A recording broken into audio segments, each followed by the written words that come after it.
رسول اللہ صلی اللہ علیہ وآلہ وسلم نے فرمایا کہ علامات قیامت میں سے یہ ہے کہ علم دین کم ہو جائے گا، جہل ظاہر ہو جائے گا، زنا بکثرت ہوگا، عورتیں بڑھ جائیں گی اور مرد کم ہو جائیں گے، حتیٰ کہ 50 عورتوں کا نگران صرف ایک مرد رہ جائے گا۔ صحیح بخاری حدیث نمبر 81۔ رسول اللہ صلی اللہ علیہ وسلم نے فرمایا کہ میں سو رہا تھا، اسی حالت میں مجھے دودھ کا پیالہ دیا گیا، میں نے خوب اچھی طرح پی لیا، حتیٰ کہ میں نے دیکھا کہ تازگی میرے ناخنوں سے نکل رہی ہے۔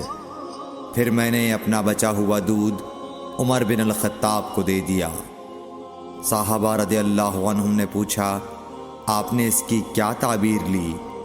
آپ صلی اللہ علیہ وسلم نے فرمایا، علم۔ صحیح بخاری حدیث نمبر 82۔ حجۃ الوداع میں رسول اللہ صلی اللہ علیہ وسلم لوگوں کے مسائل دریافت کرنے کی وجہ سے منا میں ٹھہر گئے تو ایک شخص آیا اور اس نے کہا کہ میں نے بے خبری میں ذبح کرنے سے پہلے سر منڈا لیا۔ آپ صلی اللہ علیہ وسلم نے فرمایا، اب ذبح کر لے اور کچھ حرج نہیں۔ پھر دوسرا آدمی آیا، اس نے کہا کہ میں نے بے خبری میں رمی کرنے سے پہلے قربانی کر لی۔ آپ صلی اللہ علیہ وآلہ وسلم نے فرمایا، اب رمی کر لے اور پہلے کر دینے سے کچھ حرج نہیں۔ ابن عمرو کہتے ہیں، اس دن آپ صلی اللہ علیہ وسلم سے جس چیز کا بھی سوال ہوا جو کسی نے آگے اور پیچھے کر لی تھی، تو آپ صلی اللہ علیہ وسلم نے یہی فرمایا کہ اب کر لے اور کچھ حرج نہیں۔ صحیح بخاری حدیث نمبر 83۔ نبی صلی اللہ علیہ وسلم سے آپ کے آخری حج میں کسی نے پوچھا کہ میں نے رمی کرنے یعنی کنکر پھینکنے سے پہلے ذبح کر لیا۔ آپ صلی اللہ علیہ وسلم نے ہاتھ سے اشارہ کیا اور فرمایا، کچھ حرج نہیں۔ کسی نے کہا کہ میں نے ذبح سے پہلے حلق کر لیا۔ آپ صلی اللہ علیہ وسلم نے سر سے اشارہ فرما دیا کہ کچھ حرج نہیں۔ صحیح بخاری حدیث نمبر 84۔ آپ صلی اللہ علیہ وسلم نے فرمایا کہ ایک وقت ایسا آئے گا کہ جب علم اٹھا لیا جائے گا، جہالت اور فتنے پھیل جائیں گے اور حرج بڑھ جائے گا۔ آپ سے پوچھا گیا کہ یا رسول اللہ، حرج سے کیا مراد ہے؟ آپ صلی اللہ علیہ وسلم نے اپنے ہاتھ کو حرکت دے کر فرمایا، اس طرح گویا آپ صلی اللہ علیہ وسلم نے اس سے قتل مراد لیا۔ صحیح بخاری حدیث نمبر 85۔ ہم سے موسیٰ بن اسماعیل نے بیان کیا، ان سے وہیب نے، ان سے حشام نے فاطمہ کے واسطے سے نقل کیا، وہ اسما سے روایت کرتی ہیں کہ میں عائشہ رضی اللہ تعالی عنہا کے پاس آئی، وہ نماز پڑھ رہی تھیں۔ میں نے کہا، لوگوں کا کیا حال ہے؟ تو انہوں نے آسمان کی طرف اشارہ کیا، یعنی سورج کو گرہن لگا ہے۔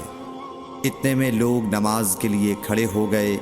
حضرت عائشہ رضی اللہ تعالی عنہا نے کہا، اللہ پاک ہے۔ میں نے کہا، کیا یہ گرہن کوئی خاص نشانی ہے؟ انہوں نے سر سے اشارہ کیا، یعنی ہاں۔ پھر میں بھی نماز کے لیے کھڑی ہو گئی، حتیٰ کہ مجھے غش آنے لگا تو میں اپنے سر پر پانی ڈالنے لگی۔ پھر نماز کے بعد رسول اللہ صلی اللہ علیہ وسلم نے اللہ تعالیٰ کی تعریف کی اور اس کی صفت بیان فرمائی۔ پھر فرمایا، جو چیز مجھے پہلے دکھلائی نہیں گئی تھی، آج وہ سب اس جگہ میں نے دیکھ لی، یہاں تک کہ جنت اور دوزخ کو بھی دیکھ لیا، اور مجھ پر یہ وحی کی گئی کہ تم اپنی قبروں میں آزمائے جاؤ گے۔ مثل یا قرب کا کون سا لفظ؟ حضرت اسما نے فرمایا، میں نہیں جانتی۔ فاطمہ کہتی ہیں، یعنی فتنہ دجال کی طرح آزمائے جاؤ گے۔ کہا جائے گا قبر کے اندر کہ تم اس آدمی کے بارے میں کیا جانتے ہو؟ تو جو صاحب ایمان یا صاحب یقین ہوگا، کون سا لفظ فرمایا؟ حضرت اسما نے، مجھے یاد نہیں۔ وہ کہے گا، وہ محمد اللہ کے رسول صلی اللہ علیہ وسلم ہیں، جو ہمارے پاس اللہ کی ہدایت اور دلیلیں لے کر آئے، تو ہم نے ان کو قبول کر لیا اور ان کی پیروی کی۔ وہ محمد صلی اللہ علیہ وسلم ہیں۔ 3 بار اسی طرح کہے گا، پھر اس سے کہہ دیا جائے گا کہ آرام سے سو جا، بے شک ہم نے جان لیا کہ تو محمد صلی اللہ علیہ وسلم پر یقین رکھتا تھا۔ اور بہرحال منافق یا شکی آدمی، میں نہیں جانتی کہ ان میں سے کون سا لفظ حضرت اسما نے استعمال کیا، تو وہ منافق یا شکی آدمی کہے گا کہ جو لوگوں کو میں نے کہتے سنا میں نے بھی وہی کہہ دیا، باقی میں کچھ نہیں جانتا۔ صحیح بخاری حدیث نمبر 86۔ قبیلہ عبد القیس کا وفد رسول اللہ صلی اللہ علیہ وسلم کی خدمت میں آیا۔ آپ صلی اللہ علیہ وسلم نے دریافت کیا کہ کون سا وفد آیا ہے یا یہ کون لوگ ہیں؟ انہوں نے کہا ربیعہ خاندان کے لوگ ہیں۔ آپ صلی اللہ علیہ وسلم نے فرمایا کہ مبارک ہو قوم کو آنا، یا مبارک ہو اس وفد کو جو کبھی نہ رسوا ہو نہ شرمندہ ہو۔ اس کے بعد انہوں نے عرض کیا کہ ہم ایک دور دراز کونے سے آپ کے پاس آئے ہیں، اور ہمارے اور آپ کے درمیان کفار مضر کا قبیلہ پڑتا ہے۔ اس کے خوف کی وجہ سے ہم حرمت والے مہینوں کے علاوہ اور ایام میں نہیں آ سکتے، اس لیے ہمیں کوئی ایسی قطعی بات بتلا دیجیے کہ جس کی ہم اپنے پیچھے رہ جانے والے لوگوں کو خبر دے دیں اور اس کی وجہ سے ہم جنت میں داخل ہو سکیں۔ تو آپ صلی اللہ علیہ وسلم نے انہیں 4 باتوں کا حکم دیا اور 4 سے روک دیا۔ اول انہیں حکم دیا کہ ایک اللہ پر ایمان لائیں، پھر فرمایا کہ کیا تم جانتے ہو کہ ایک اللہ پر ایمان لانے کا کیا مطلب ہے؟ انہوں نے عرض کیا اللہ اور اس کا رسول زیادہ جانتے ہیں۔ آپ صلی اللہ علیہ وسلم نے فرمایا ایک اللہ پر ایمان لانے کا مطلب یہ ہے کہ اس بات کا اقرار کرنا کہ اللہ کے سوا کوئی معبود نہیں، اور یہ کہ محمد صلی اللہ علیہ وسلم اللہ کے سچے رسول ہیں، اور نماز قائم کرنا، زکوٰۃ ادا کرنا، اور ماہ رمضان کے روزے رکھنا، اور یہ کہ تم مال غنیمت سے 5واں حصہ ادا کرو، اور 4 چیزوں سے منع فرمایا، دبا، حنتم، مزفت کے استعمال سے۔ اور چوتھی چیز کے بارے میں شعبہ کہتے ہیں کہ ابو حمزہ بسا اوقات نقیر کہتے تھے اور بسا اوقات مقیر۔ اس کے بعد رسول اللہ صلی اللہ علیہ وسلم نے فرمایا کہ ان باتوں کو یاد رکھو اور اپنے پیچھے رہ جانے والوں کو بھی ان کی خبر کر دو۔ صحیح بخاری حدیث نمبر 87۔ عقبہ نے ابو احاب بن عزیز کی لڑکی سے نکاح کیا تو ان کے پاس ایک عورت آئی اور کہنے لگی کہ میں نے عقبہ کو اور جس سے اس کا نکاح ہوا ہے اس کو دودھ پلایا ہے۔ یہ سن کر عقبہ نے کہا مجھے نہیں معلوم کہ تو نے مجھے دودھ پلایا ہے، نہ تو نے کبھی مجھے بتایا ہے۔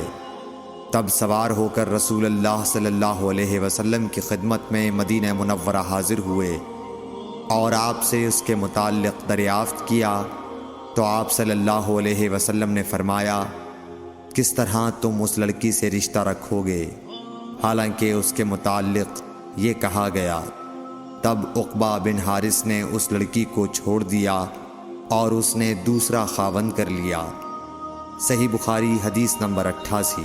حضرت عمر سے روایت ہے کہ میں اور میرا ایک انصاری پڑوسی دونوں اطراف مدینہ کے ایک گاؤں بنی امیہ بن زید میں رہتے تھے، جو مدینے کے پورب کی طرف بلند گاؤں میں سے ہے۔ ہم دونوں باری باری حضرت صلی اللہ علیہ وسلم کی خدمت شریف میں حاضر ہوا کرتے تھے۔ ایک دن وہ آتا، ایک دن میں آتا۔